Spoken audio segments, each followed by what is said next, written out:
제가 이제 너무 힘들어요. 뭐가 힘드냐면 제 애들 키우는 게 제일 힘든 것 같아요. 제 일도 힘든 것도 아니고 교회도 힘든 것도 아니고 애들 챙기는 게 제일 힘든 것 같아요. 근데 제가 이제 큰애가 이제 운동을 해요. 큰애가 이제 축구를 이제 하고 있는데 지금 있는 팀에 한 2년쯤 이제 계속 따라다니고 있어요.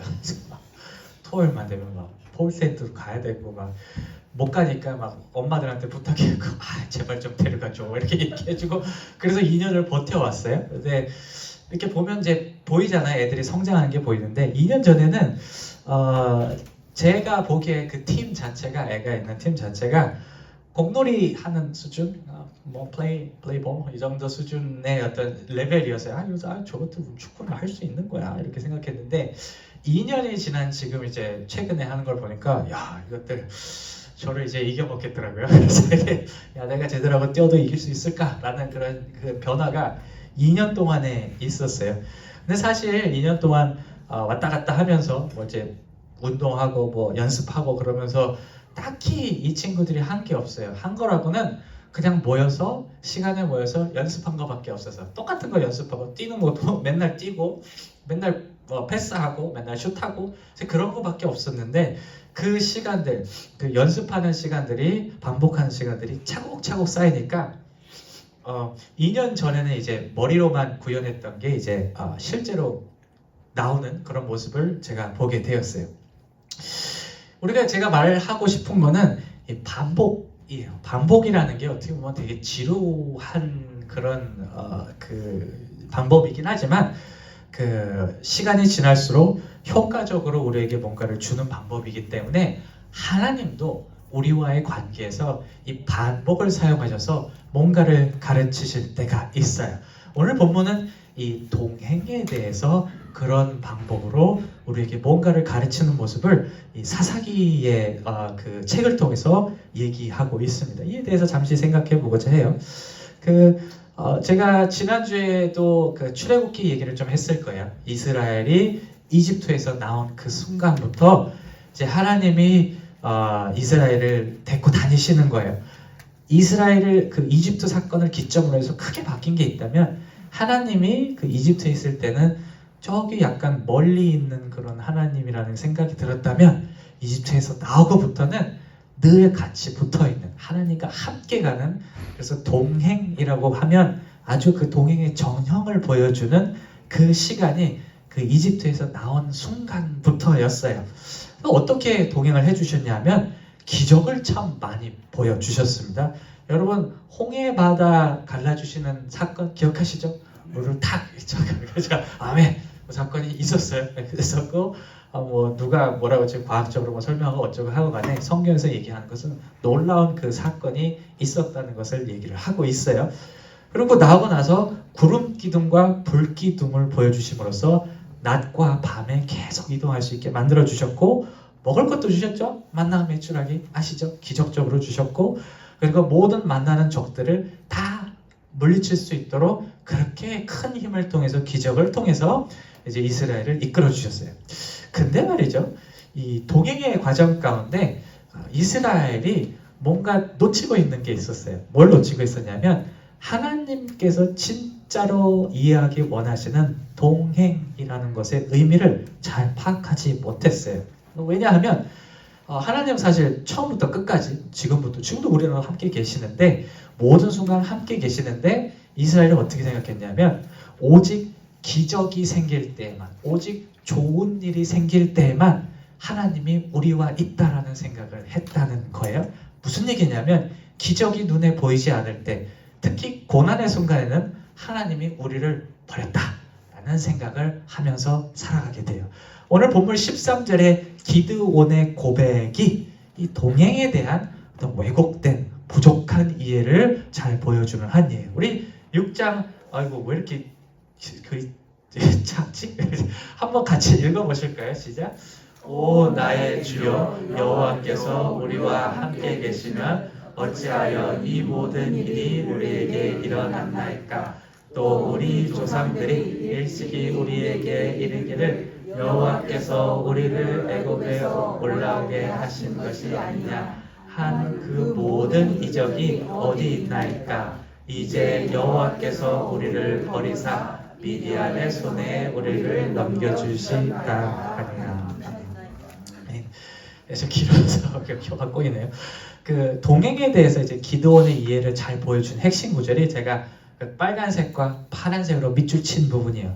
모든 이적이 어디 있나이까와 하나님이 우리를 버리사, 여호와께서 우리를 버리사 라는 그 구절이 이 동행에 대한 기드온의 이해를 보고 있어요. 이 둘을 통해서 이 기드온이 얘기한 게 뭐냐면 현재 기적이 없으니까, 우리에게 좋은 게 없으니까 하나님이 우리와 없다, 우리와 동행하지 않는다 라는 기적과 하나님을 동등하게 놓고 보는 견해를 얘기하고 있는 거예요. 다시 말해서 기적이 있으면 하나님이 있는 것이고 기적이 없으면 하나님이 없다는, 동행에서 제일 중요한 요소가 기적이라는 기드온의 이해를 보여주고 있는 거예요.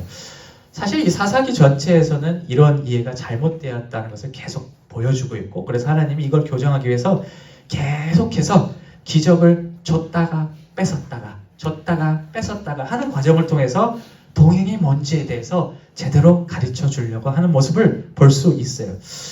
여러분, 사실 우리가 이 이스라엘의 모습을 보고 야 얘들 왜 이렇게 유치해 이런 얘기를 하지만, 사실 깊이 우리의 삶을 반추해서 이 내용을 살펴보면 우리도 동일한 생각을 갖고 하나님 믿고 살아가요. 예를 들어서 새벽 기도도 나가고 작정 기도, 우리 교회는 새벽 기도가 없네요. 그러니까 수요 예배 기도도 나오고 주일에 예배도 맨날 드리고 작정 기도도 하고 매일매일 내가 기도하고 열심히 헌신했는데 내가 원하던 것이 삶에서 이루어지지 않았을 때 우리가 실망하는 모습은 우리 은연중에 우리 마음속에 이 동행이라는 것에 기적과 이 하나님을 같이 놓고 가는 모습을 볼 수 있어요. 기적이 없으니까 하나님 말 안 들어들으니까 실망하는 거예요.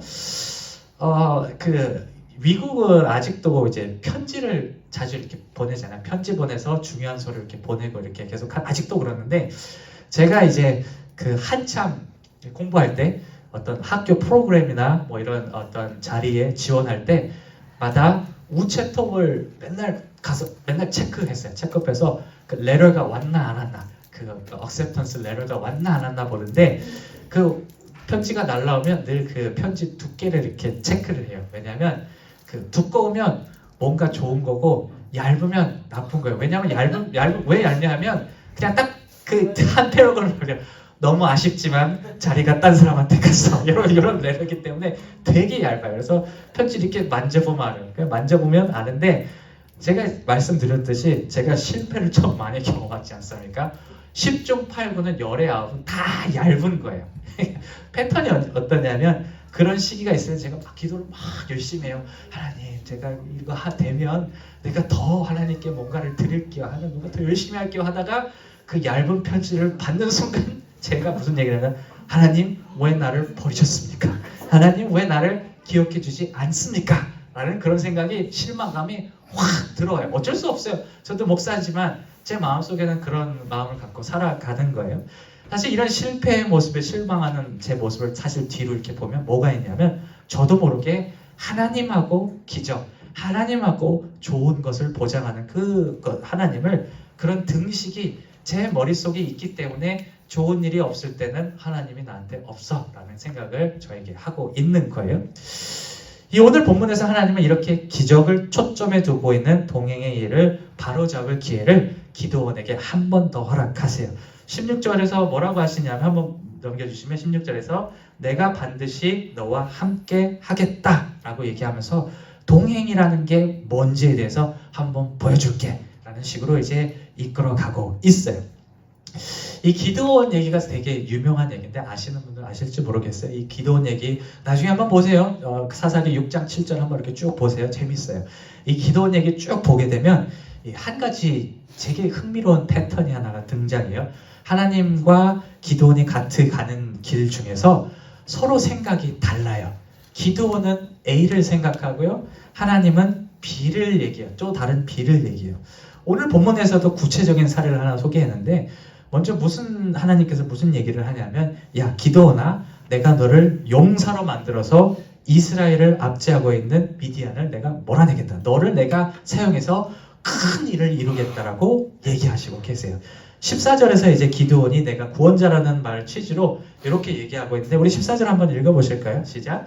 여호와께서 그를 향하여 이르시되 너는 가서 이 너의 힘으로 이스라엘을 미디안의 손에서 구원하라. 내가 너를 보낸 것이 아니냐 하시니라. 아멘.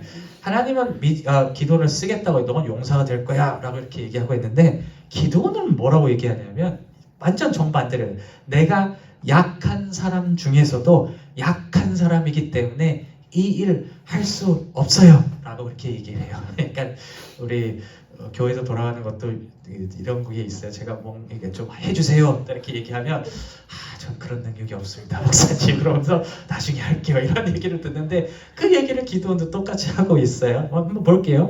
15절 말씀인데 한번 읽도록 하겠습니다. 시작. 그러나 기드온이 그에게 대답하되 오 주여 내가 무엇으로 이스라엘을 구원하리까? 보소서 나의 집은 므낫세 중에서 극히 약하고 나는 내 아버지 집에서 가장 작은 자이니라. 아멘.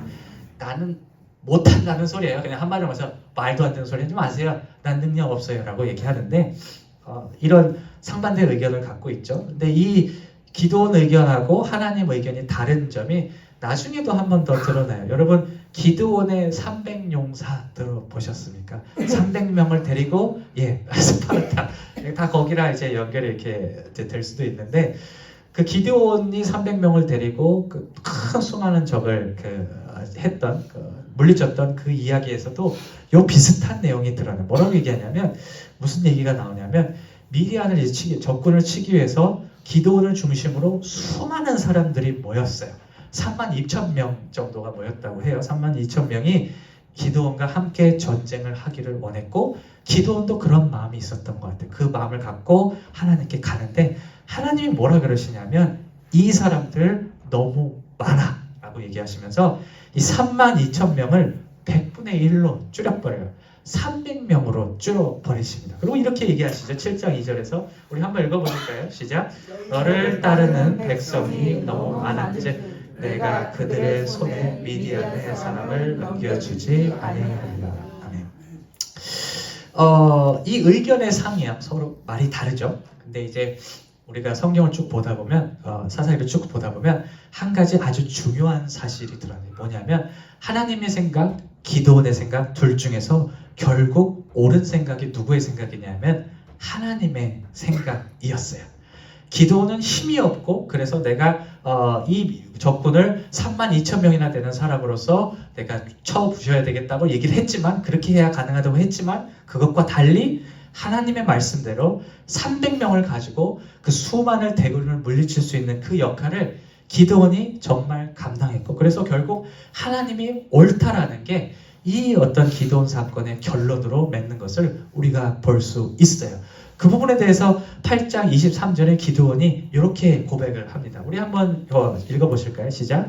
내가 너희를 다스리지 않겠고 나의 아들도 너희를 다스리지 아니할 것이요 여호와께서 너희를 다스리시리라. 아멘. 무슨 얘기냐면 내가 옳은 것이 아니라 하나님이 옳았고 그래서 하나님이 우리를 다스리는 게 맞고 그래야 한다는 고백을 기드온이 결론으로 내리고 있는 것이에요.